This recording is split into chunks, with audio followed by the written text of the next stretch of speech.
Hey man, welcome back to Man Time. Today's episode we are talking about the at-home range. Welcome to Man Time.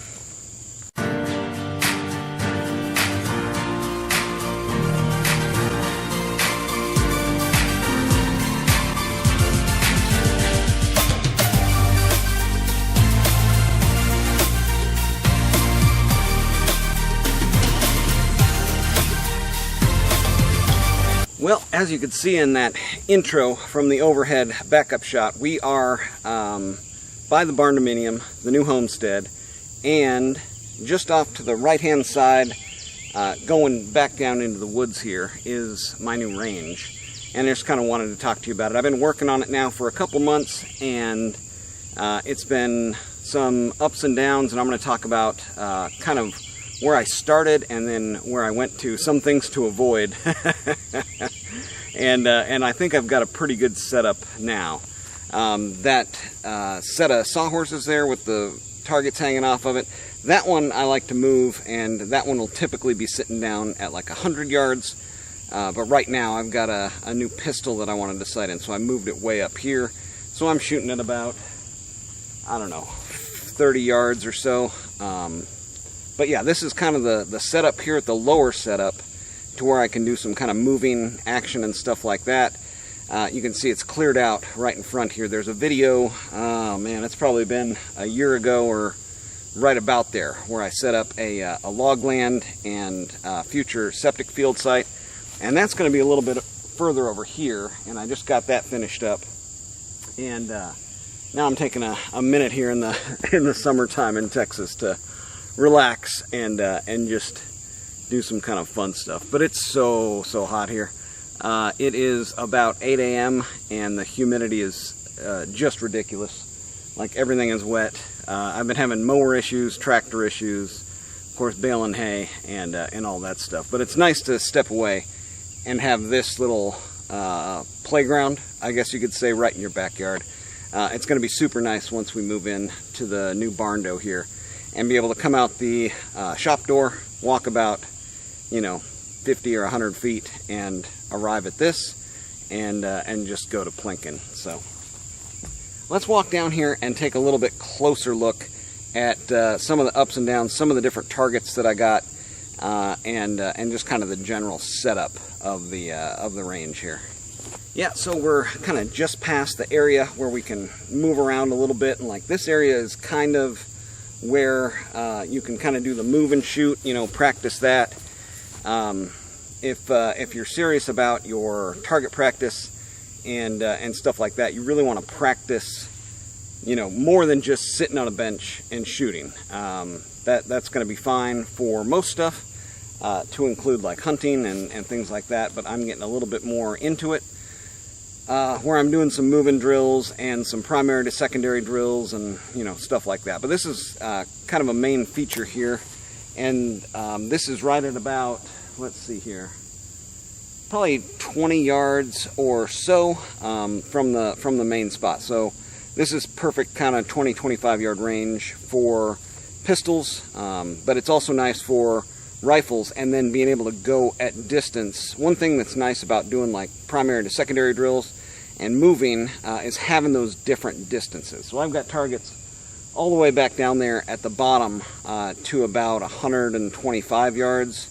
So I can go from primary, run out of ammo, secondary, closer targets, moving, and then back to primary, mag change, into the scope, on a rest, in cover, and shooting down, at 100 yards or so. So it's pretty nice. There is one pitfall that I ran into down here, and I'm going to take you down here and show it to you. Alright, well, one thing I did, I was using this tree as a place to put a target. So there used to be a tree, well, there's still a tree here, it's just on the ground now. And I had a new 308, and I was sighting that in. This target here is right about, well, it's exactly 50 yards from the top shooting position. And so I was coming, to get the scope sighted in at 50 yards. It's a much easier, closer yard. So I was doing that, but I had a target directly on the front of the tree. And And that scope mount was actually a little bit loose on that. The original scope mount for that one, where it bolted up to the barrel, it was loose, so I was all over the place. So I was shooting a lot of rounds right into this tree here, and I'm going to bring you in and show you what happened. But essentially, it completely destroyed the tree. And during, let's see here, well, I guess we had just a big thunderstorm and some wind and stuff. It just took the tree out. There was not much left of it. Let's take a close look here. Okay, so here's here's what remains of the tree, and from all of the 308s and 5.56 going through there, you can see it just obliterated the tree, just sliced it right up. And this is a sweet gum. I actually put it on a sweet gum tree, thinking that, you know, the sweet gum tree was going to die, but here I didn't expect this type of death.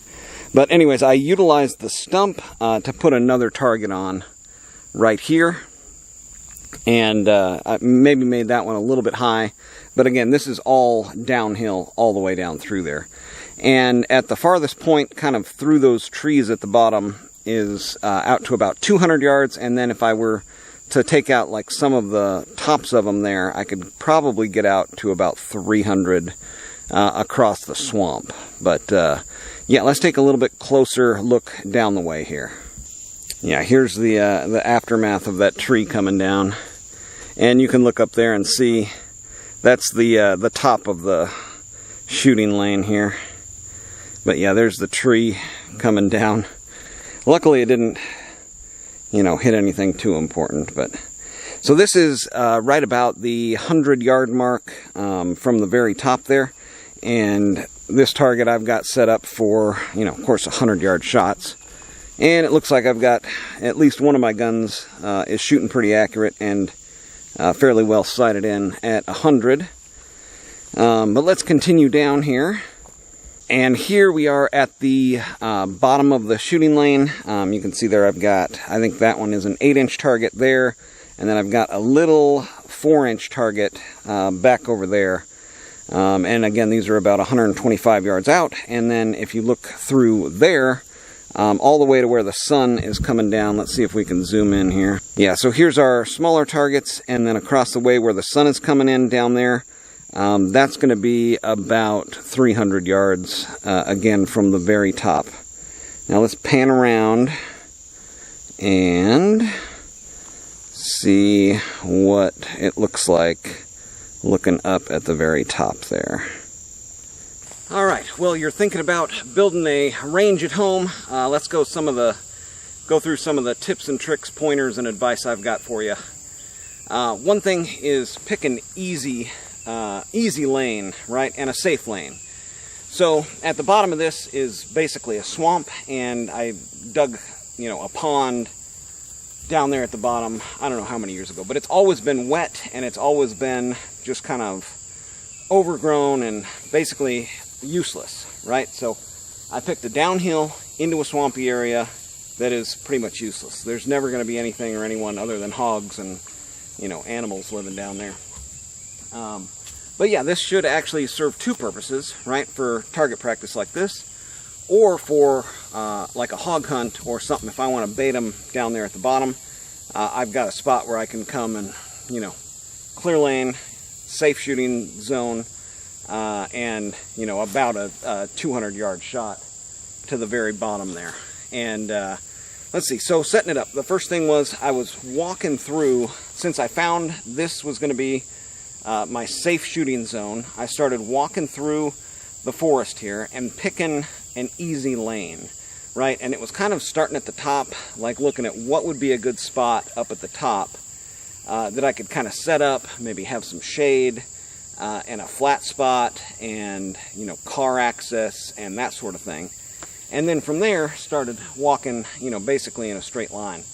And luckily enough, I found that on basically my second attempt of finding a good spot up top and walking down through.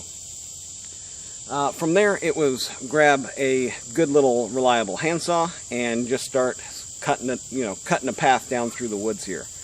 After that, came back down with the backhoe, going backhoe end first and digging up all those stumps, clearing all the stuff out to the sides, and then from there tractor and brush hog and going at it. Now when I first started out, I got an 8 target set. I think it was a 7 or 8 target set from, surprisingly enough, Walmart. Walmart had a great 1/2-inch AR500 plate set, and went and got a bunch of chain also from Walmart. No, I got the chain from Harbor Freight. The Walmart kit was online, but I just looked up AR500 plate set, and oddly enough, the best priced, like best looking set was from Walmart. Not a sponsor, but if you'd like to send me another plate carrier set. And then I had those all set up, and I had kind of set them up on trees. Again, I did the target on the trees, and had a buddy out here for doing some sighting in and all that. But realized I didn't have enough steel, and he brought one of these. Let's see, where is it at? I guess it's that target there. So he brought one of these silhouette targets, AR500 plate, with a spring mechanism on it and the stand and all that.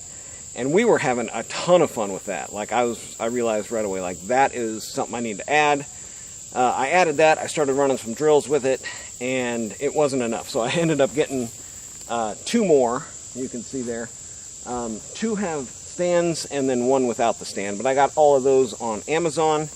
So shooting targets is fun. Shooting cardboard is fun. But shooting steel is really, really fun. And so I was going for kind of maximum fun. There's nothing quite like ping, ping, ping, ping, ping. You know, hearing that ting of the metal, letting you know that you're on target. You know, you get a little bit further out, and without that resonating ting, sometimes you're like, well, was I 6 inches right or 6 inches left, or you know, was I even A zone, B zone, whatever. I mean, this lets you know right away. You've got a pretty deadly shot. I think these are like a 12 by 18 or something, like a pretty good small size target, maybe out to C zone or something. I guess I don't really know all the terminology. But anyways, I know I like shooting steel. And basically the advice there is the more steel you have, the better off you are, and the more fun you're going to have. So anyways, that's my at-home range. Hopefully you guys learned a little something. Don't put your target on trees. Pick a nice, safe shooting lane where you know your ammo isn't going to make it off of the range or somewhere you don't want. There's, you know, several hundred yards of property, my property, that extends beyond the low kind of swamp down here. So I know all my bullets are going to stay in that swamp, and if they do happen to jump up, you know, at a very reduced velocity, they're going to stay on my property. So safety first, and fun, a lot of fun second. Anyways, that's going to do it for today on Man Time. If you like these type of videos, make sure to thumbs up, subscribe, do whatever you want to do there. If not, whatever you do, get out there, have you some man time too.